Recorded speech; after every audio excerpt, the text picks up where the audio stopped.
আমার যেদিন বাড়ি যাওয়ার কথা থাকে না, সেদিন আমার বাড়ি দিয়ে 100 বার ফোন করে মা, বাবা, বোন, কাকা, সবার আদরের না আমি, তাই সবাই আমাকে অনেক বেশি ভালোবাসে। 2024 সালে সব থেকে বড় অ্যাচিভমেন্ট হচ্ছে কি আমি এখন তাড়াতাড়ি ঘুম দিয়ে উঠতে পারি। মা মেরে দিয়েছে গালে, আয় হায়। আমরা কি খাবো? হাই এভরিওয়ান, কেমন আছে সবাই? আশা করি সবাই খুব ভালো আছো, বাট আমি খুবই খারাপ আছি। কারণ আমার কি হয়েছে ভগবান জানে একমাত্র। আমি এত অসুস্থ আমার জন্মের পর দিয়ে কখনো হইনি আলটিমেটলি। তো কি বলে, অক্টোবর মাসে গেল, মানে পুজোর সময় একটু তো ঘোরাফেরা হয়েছে, তখন দিয়ে একটা ঠান্ডা লেগেছে। ওইটা হচ্ছে গিয়ে আমার কাটাতে কাটাতে প্রায় নভেম্বরের শেষ পর্যন্ত চলে এসেছে। এত কাশি, এত পুরো কফে বুক জমে গেছে, এরকম একটা ব্যাপার। জ্বরও এসেছিল তখন। ব্যাস সেইটা কাটিয়ে উঠলাম। আবার তার কি বলে, এখন কত ডিসেম্বরের আজকে 14 তারিখ, তার ভিতরে আজকে আবার আমার ঠান্ডা লেগে গেছে। আজকে না, আরও 2 দিন আগে লেগেছে। তো এত ঘন ঘন অসুস্থ আমি কখনো হইনি। কেন হচ্ছে ভগবান জানে, বুঝতে পারছি না। আমি অঙ্কটাই মিলাতে পারছি না। যাই হোক, এত অসুস্থ আমি কখনো হইনি। ভালো লাগছে না এরকম, শ্বাস নিতে পারছি না, কথা বলতে পারছি না, কিছু খেতে পারছি না, কোনো টেস্ট নেই। তো কী হবে ভগবান জানে, এরকম হলে তো আমি একদম শেষ। যাই হোক, সকাল সকাল নেগেটিভ কথাবার্তা বলে লাভ নেই। আজকে হচ্ছে গিয়ে বাড়িতে যাব, কারণ এক্সাম শেষ, ডিসেম্বর মাস, ছুটিও দিয়ে দিয়েছে কলেজ। তো সেই জন্য আজকে বাড়িতে যাব। আর এখন না গেলে মা আমাকে ঘরে উঠতে দেবে না। কারণ হচ্ছে গিয়ে আমি বলে এসেছিলাম লক্ষ্মী পুজোর সময় যখন এসেছিলাম, বলে এসেছিলাম আমি আসবো খানে আবার, বাট তারপর আর যাওয়া হয়নি। কাজ বাজ এদিকে শুরু হয়ে গেল, তারপর হচ্ছে গিয়ে এক্সাম পড়ে গেল। তো এখন বাড়িতে যাব আজকে, প্রায় 1 সপ্তাহ থাকবো, তারপরে আবার আসবো। আর এখন দিয়ে হয়তো তোমাদের সাথে আমি রেগুলার ভিডিও শেয়ার করার চেষ্টা করবো। দেখো, আমি এটা শুধু বলতেই থাকি, বাট আমি পারি না, সেই জন্য এখন কথাও আটকে যাচ্ছে। যাই হোক, কোনো ব্যাপার না। এখন মোটামুটি 9:30 বাজে, একটু আগে উঠেছি ঘুম দিয়ে, বাট আমি এত দেরি করে উঠি না। আমি একটা ভালো মেয়ে হয়ে গেছি। 2024 সালে সব থেকে বড় অ্যাচিভমেন্ট হচ্ছে কি আমি এখন তাড়াতাড়ি ঘুম দিয়ে উঠতে পারি, যেটা আমি ছোটোবেলায় হতো, বাট 2020-র পর থেকে আমাদের সবার জীবনেই তো একটা চেঞ্জ এসেছে। তো আমারও এটা অনেক বড় একটা প্রবলেম হয়ে গেছিলো যে আমি সকাল সকাল ঘুম দিয়েই উঠতে পারতাম না। হ্যাঁ, কাজ থাকলে তখন তো বাধ্য হয়ে উঠতেই হতো, বাট আমার এখন কাজ না থাকলেও আমি 6:30 7টার ভিতরে ঘুম দিয়ে উঠে যাই, যার জন্য আমি অনেক নিজেকে এখন প্রাউড ফিল করছি যে আমি এখন এইটা করতে পারি। 2024 সালে আমার টার্গেটই ছিল এটা, যে আমি যেন খুব তাড়াতাড়ি ঘুম দিই। আরও কিছু ছিল, সব কিছু ফুলফিল করতে পারিনি। সব কিছু না, এটা বললে ভুল হবে, অনেক কিছু পেরেছি, 2-1টা জিনিস পারিনি। শুধু ফিজিক্যালি ফিট হতে পারিনি, আর মেন্টালি একদম ফিট। আর সব কিছু দিয়েই মোটামুটি আমি যে কয়টা কী বলে ভেবেছিলাম যে এই কয়টা করব, সে কটা করতেই পেরেছি একদম। শুধু ফিজিক্যালি ফিট হতে পারিনি, কেন সেটাও তোমরা জানো। আমার একটা অপারেশন গেছে, সেই জন্য একটুখানি শরীরটা এলোমেলো হয়ে গেছে। যাই হোক, কোনো ব্যাপার না, সেটাও করে ফেলব 2025 সালের 6 মাসের ভিতরে। যাই হোক, চলো এখন একটু ব্রেকফাস্ট করব, তারপরে হচ্ছে গিয়ে রান্না করব, তারপরে হচ্ছে গিয়ে রেডি হব, তারপরে বেরিয়ে যাব। চলো, দেখা হচ্ছে একটু পরে। তো আমার ব্রেকফাস্ট করা হয়ে গেছে, রান্নাও বসিয়ে দিয়েছি, ভাতটা বসিয়ে দিয়েছিলাম। এখন হচ্ছে গিয়ে আমি গ্যাসই ভাত রান্না করি, কারণ মানে 1 মাস কি বলে তোমার ট্রাই করে দেখবো যে এত বেশি কারেন্ট বিল ওঠে না আমাদের, যে কি বলবো। একটা মাসে আমরা 2500 না 3-4 হাজার টাকা আমাদের কারেন্ট বিল আসে। তো সেটা সবার পক্ষে দেওয়া তো একদমই এতে হাওয়া দিচ্ছে। তো যে কারণে ভাবছি কি যে আমি তো রাইস কুকার ইউজ করি, তো দেখি একটা মাস যদি রাইস কুকার ইউজ না করে কারেন্ট বিল কতটা কম আসে। তো সেটা একটু মানে দেখার জন্য আমি এই মাসটা হচ্ছে গিয়ে রাইস কুকারে রান্না করছি। তো ভাতটা কি বলে ফোটার পরে আমি উঠিয়ে তারপরে ঢেকে রেখে দিই। তারপরে হচ্ছে কি আবার যখন এটা ভাতটা একটুখানি ফুলে ওঠে তারপরে একটু আবার হালকা গরম করে তারপরে নামিয়ে নিই। তো আমার ভাতটা হচ্ছে কি ফুটে গেছে, এখন হচ্ছে কি মাছটা দিয়ে দেবো চুলায়। তো কী মাছ আমি জানি না, সত্যি বলতে আমি কোনো মাছই চিনি না। আমি পার্টিকুলার যেগুলো একদম না চেনার মতো মানে চেনাই যায় সেগুলো শুধুমাত্র, আমার শুধু কথা আটকে যাচ্ছে, তাই না? কী যেন হয়েছে ভগবান জানে। যাই হোক, তো আমি সেরকম মাছ চিনি না। আমি বাজারে গিয়ে কিন্তু জিজ্ঞেস করি দোকানদারদের কাছে যে এটা কি মাছ, তারা বলেও, বাট বাড়িতে আসার পর আমি ভুলে যাই যে এই মাছটার নাম যেন কি বলেছিল, আমার তো মনেই পড়ছে না। তো কি মাছ এটা জানি না। এই হচ্ছে কি মাছটার শেপ অনেকটা কি বলে কি মাছের মতো দেখতে, জানি না। যাই হোক, আমি তোমার মেখে তারপর হচ্ছে গিয়ে চুলায় দিয়ে দিলাম হলুদ, মরিচ, লবণ, তেল আর হচ্ছে গিয়ে পেঁয়াজ আর একটুখানি রসুন দিয়েছি। এবার গ্যাসটা অন করে দেব আর হালকা একটু জল দেব।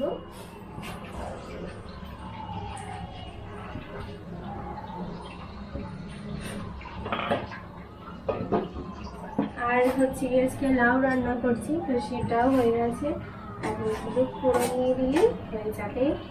কি হাওয়া দিচ্ছে বাবা, একদম ফালতু। তো কালকে আমাদের গ্যাসটা না ঠিক করেছি রিসেন্টলি, এত মানে অসুবিধা হচ্ছিল, আমি বুঝতে পারছিলাম না কেন। একটু জ্বালানোর পর তারপর কিরকম একটা যেন শব্দ হতো, তারপর দেখো এই যে এইগুলো কালো কালো হয়ে গেছে, মানে কালি ওঠে মূলত যে কথাটা। তো তারপরে হচ্ছে গিয়ে একটা লোককে, আমি ওখানে একটা দোকান আছে তার সাথে কথা বলি যে আমার এরকম একটু গ্যাসের প্রবলেম হয়েছে, তো সারানো যাবে? তারপর বলে ঠিক আছে আমি লোক পাঠিয়ে দেবো। তো তারপরে হচ্ছে গিয়ে এসে বলে যে উপরের ক্যাপটা নষ্ট হয়ে গেছিলো, মানে পুড়তে মানে জ্বলতে জ্বলতে ওটা হচ্ছে গিয়ে নষ্ট হয়ে গেছে, অনেক বছর হয়ে গেছে। তো সেই কবে 2021 সালে 2021 সালে আগস্ট মাসে আমরা বরিশালে এসেছি, তখন এই কি বলে গ্যাসটা কিনেছিলাম। তো তখন দিয়ে এই পর্যন্ত চলছে, কম বছর তো হয়নি, তাই না? প্রায় 900 টাকা মতো লেগেছে এটা সারাতে। তো তোমাদের যদি এরকম নাম্বার লাগে তাহলে আমি হচ্ছে গিয়ে নাম্বারটা স্ক্রিনে দিয়ে দেবো। ওখানে অনেকেরই তো এই প্রবলেমগুলো হয়, আমরা যারা স্টুডেন্ট যারা বরিশালে থাকি তাদের তো আর কি বলবো, এই প্রবলেম সেই প্রবলেম লেগেই থাকে।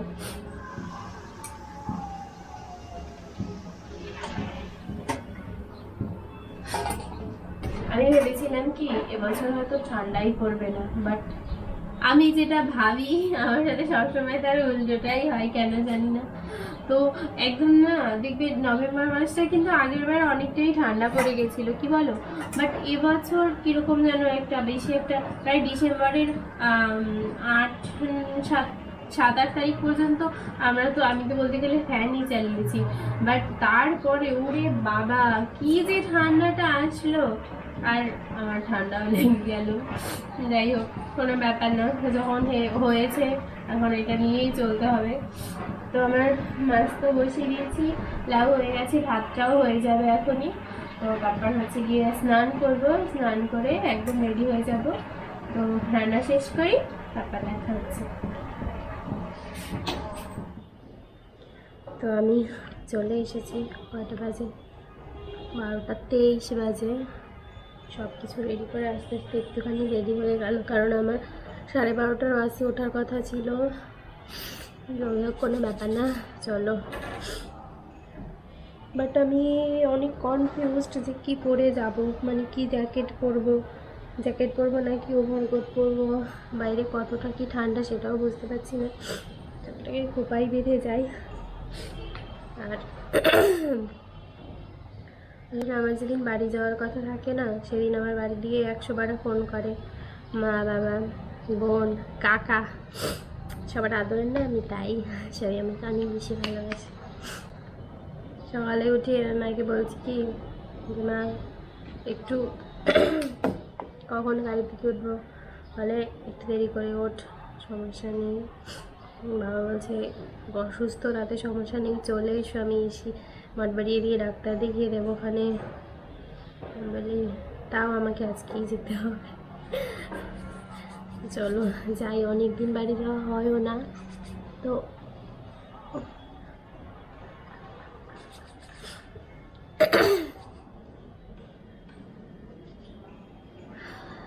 শীতকাল কিন্তু এমনিতে আমার অনেক ফেভারিট, বাট এবার আমার সাথে শীতটা একটু কেমন যেন অনেক দুষ্টামি করেছে। এত ঠান্ডা আমার লাগে না, বাট তাও কীভাবে যেন লেগে গেছে। এবার শীতে যে কটা প্রোডাক্ট ইউজ করছি না, সব কটা একদম অনেক ভালো।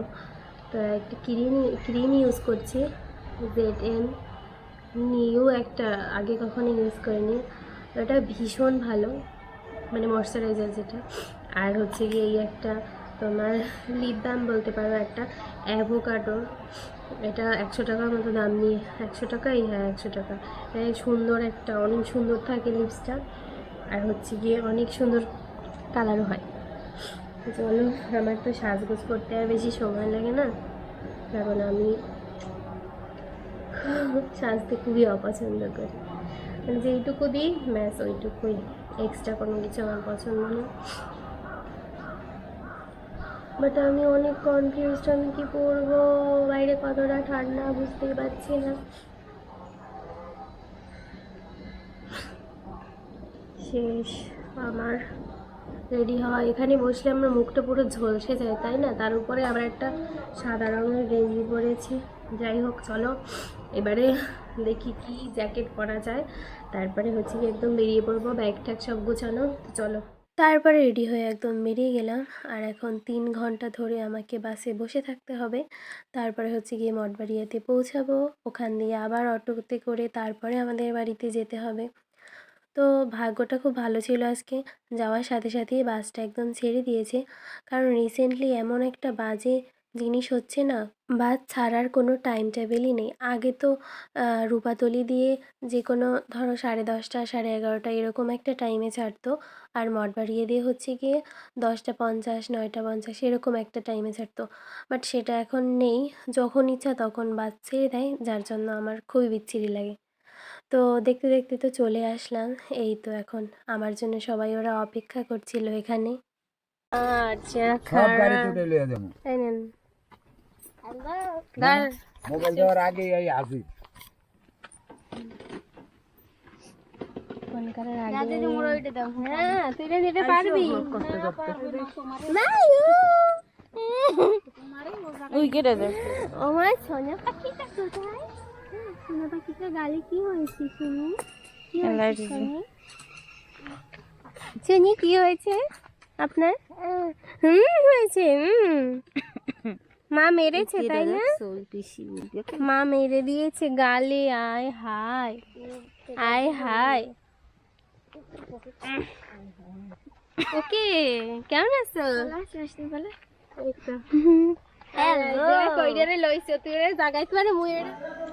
আমি মাছ, আমাদের পুকুরের মাছ। কি মাছ জানো? কাতল। কত বড় জানো? অনেক বড়, 3 কেজি 500। হ্যাঁ, আজকে আসছে Yes. কাকায় না, রবিন দেয়? রবিন দেয়। অনেক টেস্টি। আর তারপর বাড়িতে এসে একটুখানি ফ্রেশ হয়ে খেয়ে দিয়ে আসলাম ছাদে, ওদের সাথে একটুখানি গল্প করতে। কি করো? কই?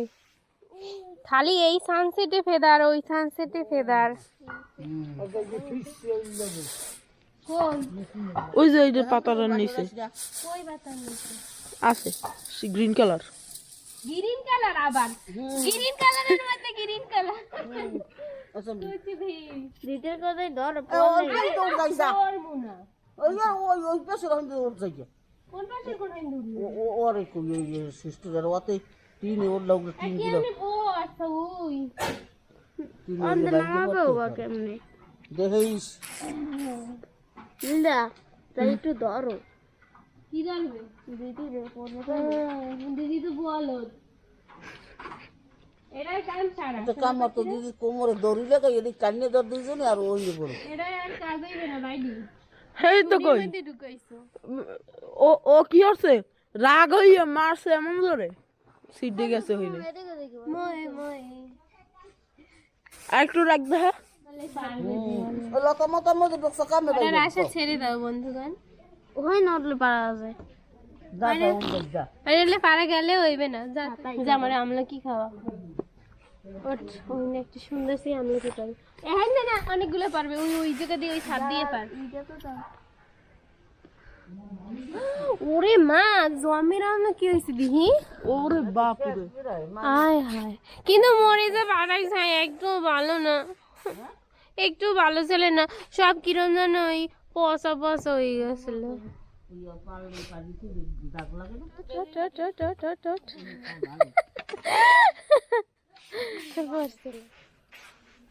আমরা কি খাবো এখন এই শ্রেষ্ঠটা পচা দেখছো শ্রেষ্ঠ মরে একটু ভালো খায় না নীল মরে ভালো খায় খালি রেগে গেছে শ্রেষ্ঠ আবার আরে ও মা ওই দেখো ওইগুলো পারে আর পারিস না বাড়ি এই দুইটাই যথেষ্ট একটা দিনে তিনটের বেশি আমলকি খাইতে হয় না অনেক মিষ্টি ও মা কি যে মিষ্টি আমলকি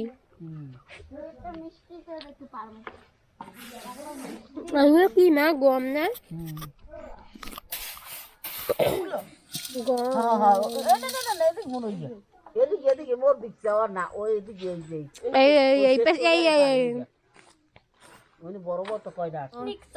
তো আমাদের এই গল্প চলতেই থাকবে আমরা এখন অনেক মজা করব অনেক আনন্দ করব আর প্রত্যেকদিন ভিডিও করার চেষ্টা করব বাসায় গিয়ে সব কিছু আপলোড করব স্টে টিউনড না সেটা না এখন হচ্ছে গিয়ে আজকের ভিডিওটা এই পর্যন্তই সবাই ভালো থেকো সুস্থ থেকো আবার কালকে ভিডিও করব আমি জানি না বাড়িতে থাকতেও আপলোড করতে পারি যদি মোবাইলটা যদি মোটামুটি নেট পাই কারণ আমাদের বাড়িতে খুবই বিচ্ছিরি নেট একদম মানে ফেসবুকটা পর্যন্ত চালানো যায় না সেখানে ভিডিও আপলোড করা তো বিলাসিতা মাত্র তো যাই হোক আমরা এরপরে পিকনিক খাবো অনেক আনন্দ করব ঘুরতে যাব মজা করব তো আচ্ছা ঠিক আছে এই ভিডিওটা এই পর্যন্তই সবাইকে টাটা ভালো থেকো সবাই সুস্থ থেকো আমাদের জন্য আশীর্বাদ করে যেন আমি তাড়াতাড়ি সুস্থ হয়ে যাই তাহলেই পিকনিক খাওয়া হবে নাহলে কিন্তু হবে না ভালো তাই ওকে বাই টাটা দিয়ে দে টাটা